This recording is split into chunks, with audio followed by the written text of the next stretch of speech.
Estamos hoy nuevamente en el programa La Trinchera, programa oficial de Fuman, donde tenemos siempre una serie de compañeras y compañeros invitados de distintos tópicos de la realidad nacional. Hoy tenemos el gusto de tener un amigo de la casa, Gabriel de la Coste, licenciado en Ciencias Políticas, docente de la Universidad de la República y periodista, completo. Bueno. Gabriel, en general, soy un seguidor de tus artículos fundamentalmente, y uno de los temas que están preocupando a distintos analistas políticos, pocos a nivel nacional, pero muchos a nivel internacional, es la llamada crisis civilizatoria. ¿Qué nos podés decir de eso? Empezamos fuerte. Bueno, primero gracias por la invitación, es un gusto estar acá conversando. ¿Qué puedo decir sobre la crisis civilizatoria? Y bueno, puedo decir que probablemente exista. Empecemos por ahí. Creo que hay un eje que es el primero que hay que pensar para hablar de esto, que es el ambiental. Si uno lee, por ejemplo, no sé, el informe que salió ahora en marzo del IPCC, que es el Panel de Naciones Unidas para el Cambio Climático. El IPCC dice que es necesario un cambio sistémico de una escala sin precedentes. Científicos dedicados al clima de Naciones Unidas. No estamos hablando de radicales ni de gente necesariamente muy politizada. Un cambio sistémico de escala sin precedentes. Y discuten que hay cosas en las que son posibles cambios graduales, pero que hay otras en las que tienen que ser lo que se llaman cambios transformacionales. Esto es por una razón muy sencilla. La cantidad de dióxido de carbono que banca la atmósfera para no pasar umbrales de temperatura a partir de los cuales básicamente no es plausible la vida tal como la conocemos, moderna, civilizada, porque empiezan a pasar cosas como pérdidas simultáneas de cosechas en los principales centros agrícolas del mundo, lo que produce descalabros en los mercados de alimentos. Bueno, para que no pase eso, tiene que haber un cambio bastante drástico de la forma como se organiza la producción, siendo que todo el sistema productivo energético y arriba suyo financiero está organizado en torno al petróleo, que emite gases de efecto invernadero. Entonces yo creo que ya partiendo de ahí, estamos en una especie de escenario de cuenta regresiva. Y que cuando esa cuenta regresiva llegue al punto en el que esto no es más sostenible, y bueno, veremos si lo que pasa es una reorganización hacia algo más racional o un mundo notoriamente menos vivible, o quizás una combinación entre las dos cosas.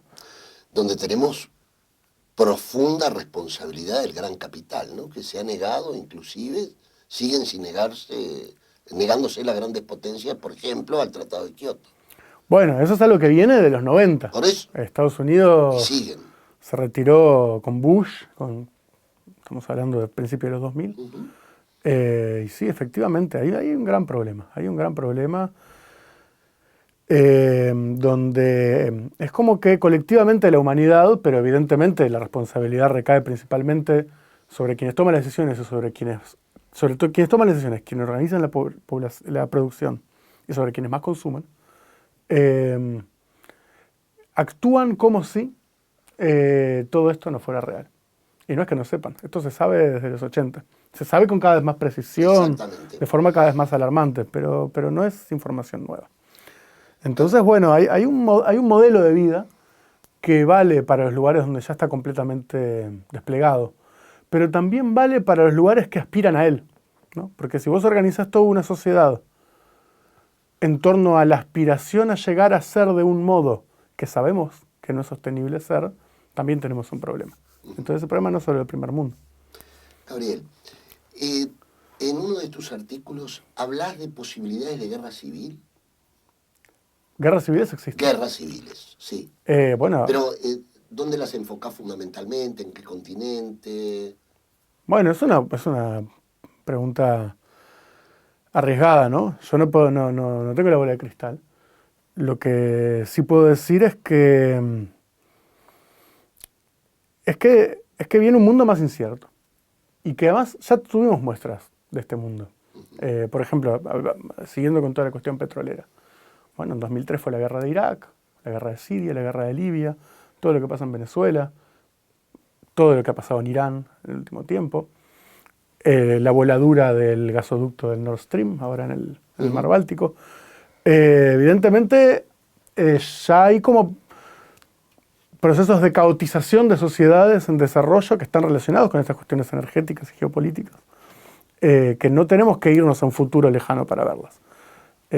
Si uno ve, no sé, América Central, sin duda, o Brasil, compara la situación social, vital, de un país como Brasil con toda su diversidad, con cómo era hace 10 años. Bueno, hay procesos de degradación y hay disputas armadas con armamento pesado por el territorio, en muchos lugares de nuestro continente, del mundo. Y es también lo que hablaba de crisis civilizatoria. Bueno, es lo que pasa en un mundo donde los principios que lo organizan dejan de ser plausibles, dejan de ser... cuando la gente deja de creer en los principios que organizan una sociedad. Exacto. Bueno, ahí empiezan a pasar cosas que no son agradables, ¿no? Y estamos en eso, no digo en Uruguay. No, estamos hablando en el mundo. Pero a nivel más lugares general, Estados Unidos. Sí, claro. Estados Unidos, hubo un intento de golpe de Estado después de las últimas elecciones. Durante la campaña electoral hubo no una, sino varias insurrecciones populares en diferentes ciudades. No estamos hablando de una situación política. Agudización nuevamente del racismo. Bueno, esos conflictos venían en buena medida como respuestas a asesinatos racistas. Entonces, bueno, no son tiempos tranquilos. No son tiempos tranquilos. Un tema que yo veo que yo no diría que se analiza, pero por lo menos se discute poco y me preocupa en Uruguay es guerra de Ucrania. Tu opinión al respecto.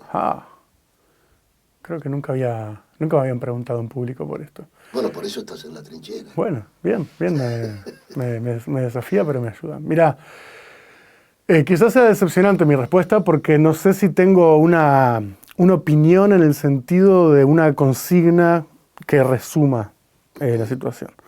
Sí, lo que veo es primero lo obvio, y viniendo de lo que veníamos hablando antes, una situación muy peligrosa para el mundo, ¿no? Porque Rusia es una gran potencia nuclear, la OTAN, que es la que está peleando en Ucrania contra Rusia, es otra gran potencia nuclear, de hecho un conjunto de potencias nucleares. No es imposible que la guerra escale, lo cual es muy peligroso para todo el mundo.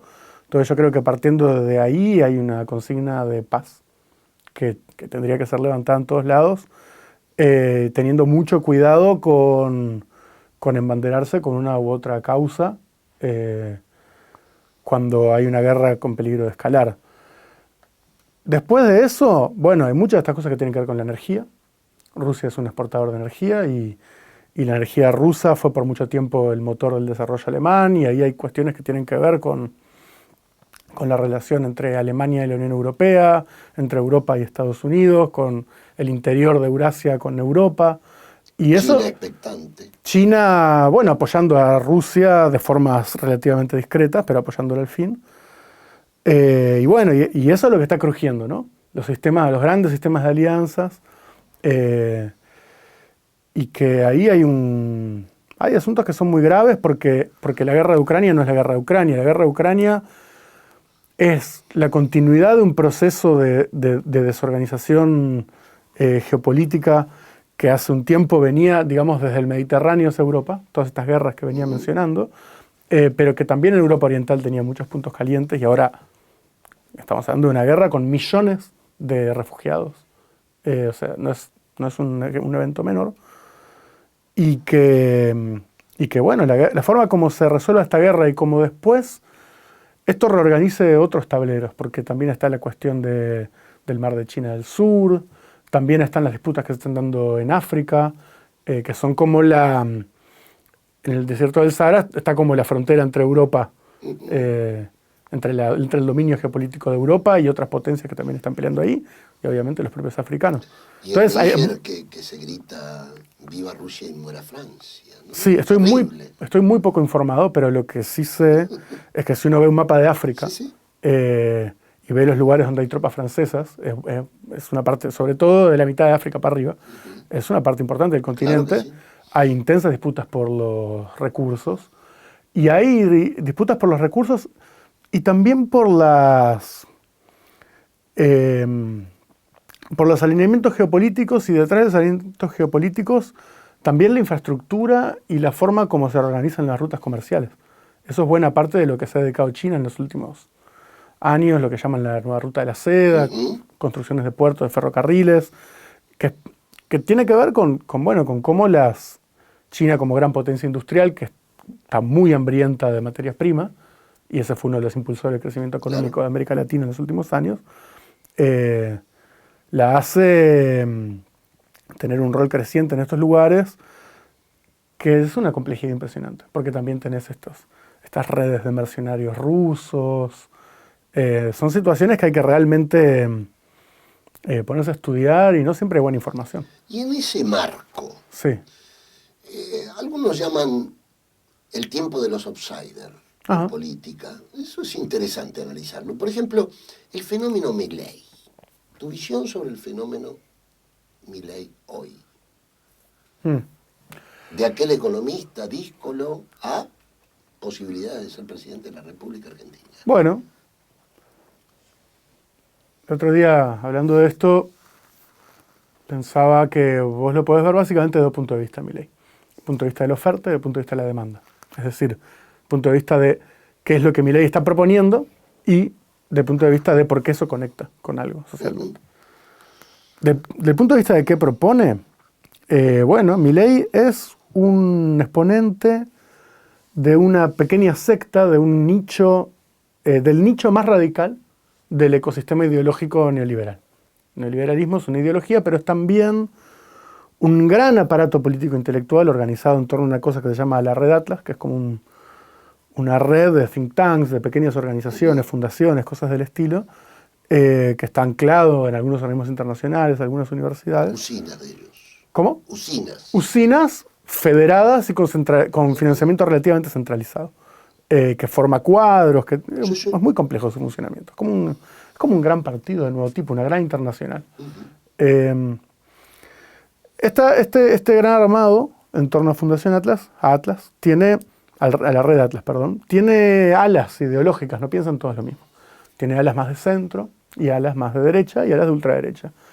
El ala de ultraderecha sigue la ideología de un señor que se llamaba Murray Rothbard, un economista que es un tipo muy interesante, que viene como de posturas muy, muy ideológicas, muy de un liberalismo muy utópico, antiestatista, que tenía alguna zona de contacto con la contracultura de los 60 de Estados Unidos, pero que en los 90, pero ya desde antes, desde el movimiento conservador de Reagan, inventan una estrategia de populismo de derecha, de que este liberalismo muy radical va en alianza en Estados Unidos con los racistas del sur.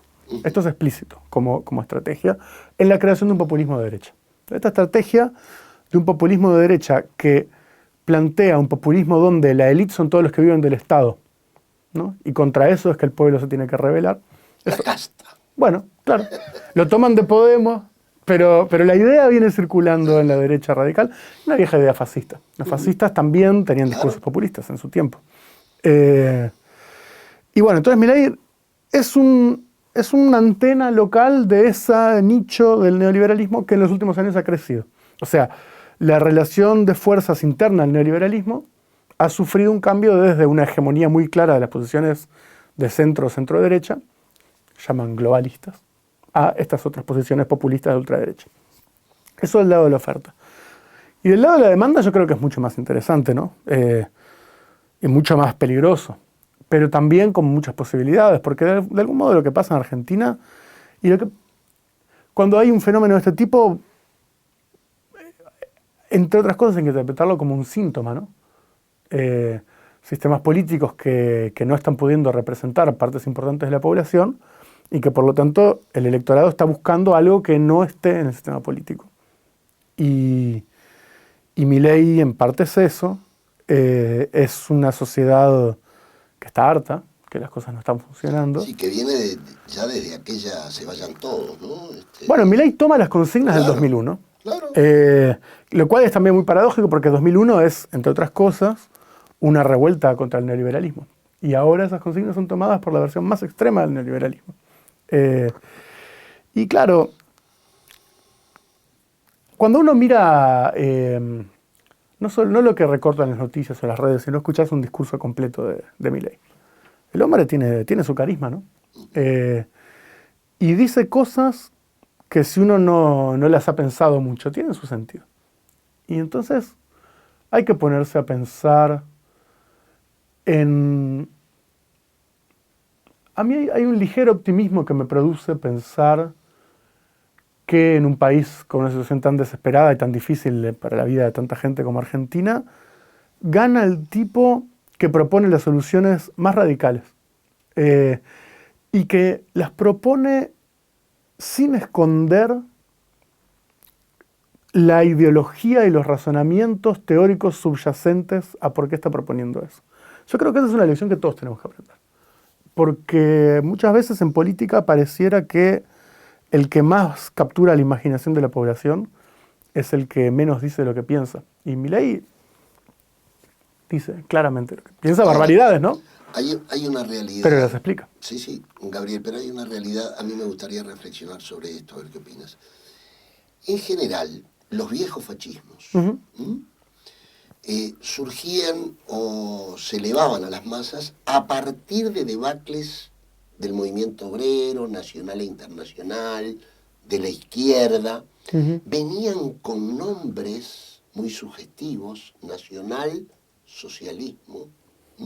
Mussolini, nacido en las entrañas del Partido Socialista Italiano. Sí. Bueno, estos no. Los Bolsonaro y los Milei surgen también, pero a partir de, entre comillas grandes, la debacle política todo frente a las masas. Es interesante. Es un ejercicio importante comparar estas ultraderechas con los fascismos históricos. Son muy distintas. No tienen partidos de masas. No tienen un componente de violencia organizada callejera, aunque ejercen la violencia estatal y paraestatal de muchas formas. Bolsonaro, un ejemplo muy típico. Yo lo que diría sobre eso es que bueno, primero que sí tienen su manera de usar las palabras de la izquierda. Recién, de hecho, hablábamos de cómo Milei toma libertario, que es una palabra que hasta hace poco significaba anarquista, y además toma las consignas del 2001, que en Argentina es una revuelta que es la que habilita la posibilidad de lo que después va a ser el kirchnerismo, la década ganada y todo eso. El equivalente argentino a la guerra del gas en Bolivia o el Caracazo de Venezuela. Entonces, bueno, hay una apropiación, por un lado. Y hay una apropiación también de los tonos y de las aspiraciones. Esto en Europa es muy claro. Si uno escucha a Orbán en Hungría, o a Salvini en Italia, o a Le Pen, y vos no sabés que son... Bueno, Vox es un poquito diferente, pero tiene cosas en común. Y vos no sabés que son fachos, porque vos no tenés el trasfondo histórico de dónde viene esta gente. Puedes decir, bueno, acá hay demandas de algún tipo de estatismo obrerista, de reindustrialización, Después las políticas que hacen no tienen nada que ver con eso, ¿no? Ojo. Pero bueno, juegan con esa confusión. Y siempre jugaron a eso. Y después, claro, yo creo que aunque no sea tan clara la afiliación y la genealogía de estos fascismos en relación con las izquierdas que vienen a atacar, yo creo que sí, de todos modos, hay una relación parecida con las energías históricas. Para mí es impensable Bolsonaro, o Milei, o Trump incluso, o Vox, o el Brexit, o cualquiera de estos fenómenos, sin, bueno, capas sobre capas de sueños rotos de las poblaciones. De este nivel de agresividad y de desesperanza y de nihilismo y de pérdida del sentido de la realidad aparece cuando una sociedad tiene efectos acumulados de sueños rotos y de traumas que no se reducen simplemente a, mira, adhieren a la ideología de este tipo. Y abona esto, Sí, sin duda. sí. Ahora, ¿en qué queda aquello que decía Gramsci, de cuando aparecían los monstruos. Ujú. Y bueno, Un mundo que está por nacer, ujú. otro que está por caer, decía Gramsci. Y Sí, aparecen los monstruos. que hay uno que no da para más, creo que todo el mundo lo sabe. El que no lo sabe es porque se autoengaña. Las poblaciones lo saben bien. Porque si los electorados pensaran que haciendo las cosas como se vienen haciendo se solucionan los problemas, no pasarían estas cosas. ¿Por qué está creciendo la volatilidad electoral en todos lados? ¿Por qué crece la abstención? Porque la gente no cree que la política vaya a resolver ningún problema. ¿Por qué hay más estallidos sociales? Porque la gente sale a hacer acción directa para cambiar las cosas por sí misma. ¿Por qué hay...? Bueno, todos estos fenómenos son muy diferentes, tienen efectos políticos diferentes, pero todos hablan a su modo, incluso de la apatía y la depresión política, de, El hartazgo. del hartazgo y de la comprensión de que hay algo que no No funciona. funciona. Lo que viene después no lo sabemos. Yo lo que creo es que hay más posibilidades de las que pensamos y que a veces perdemos de vista la inmensa creación de capacidades colectivas que la humanidad ha producido en las últimas décadas y que por motivos que tendríamos que pensar un poco más, tenemos una inhibición muy extraña a proyectar simplemente cómo podrían ser las cosas y explicarlo. Siempre terminamos diciendo, no, que el otro es malo, que hay que hacer menos malo, que hay que ver cómo administrar. Pero, ¿qué queremos? Y Milei sabe lo que quiere. Un tema que se intrinca en todo esto Ujú. también y que se habla hoy mucho, el narco. Ajá. ¿Qué rol juega en todo esto? Eh, Cuando una sociedad pierde cohesión y cuando más problemas se solucionan por la violencia, es esperable que los sectores económicos que se manejan cotidianamente con la violencia tengan más terreno para operar. Eh, yo no me interesa ningún moralismo sobre las drogas. De hecho, creo que la legalización sería una herramienta muy importante para evitar que pasen algunas de las cosas que pasan en términos de la violencia. Eh, pero creo que acá hay un problema muy real, hay un problema muy real de la forma como la degradación de la vida colectiva, en esta idea de que en política no existe el vacío. Entonces, ¿cuáles son las formas de socialización que hoy ocupan espacio?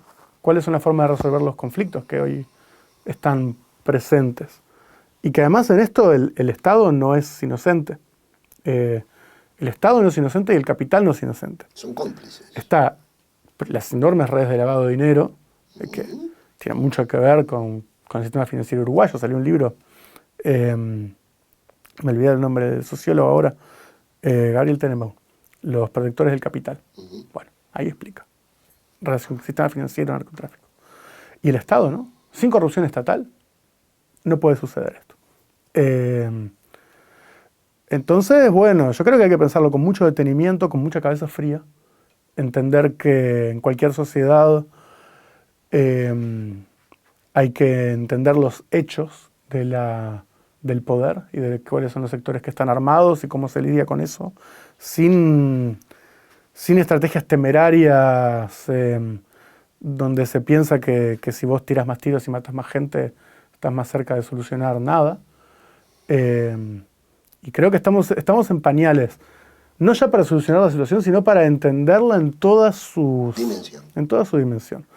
Y que si vemos Rosario, si vemos Brasil, bueno, si caminamos de acá 20 cuadras, en casi cualquier dirección, Territorios de nuestra ciudad que ya tienen otra composición. no lo podemos soslayar. No podemos hacer de cuenta que esto es un problema periférico, menor, pero tampoco podemos desplegar discursos demagógicos que, bueno, esto se soluciona poniendo cara de malo. No. Muy bien, Gabriel, te agradecemos muchísimo. Te vamos a estar invitando en otra oportunidad también. ¿Cómo no? Yo que soy, o me considero, sumamente optimista, creo que después de esta charla, la era, como dice el poeta, está pariendo un corazón. Qué bien. Gracias. Gracias a vos.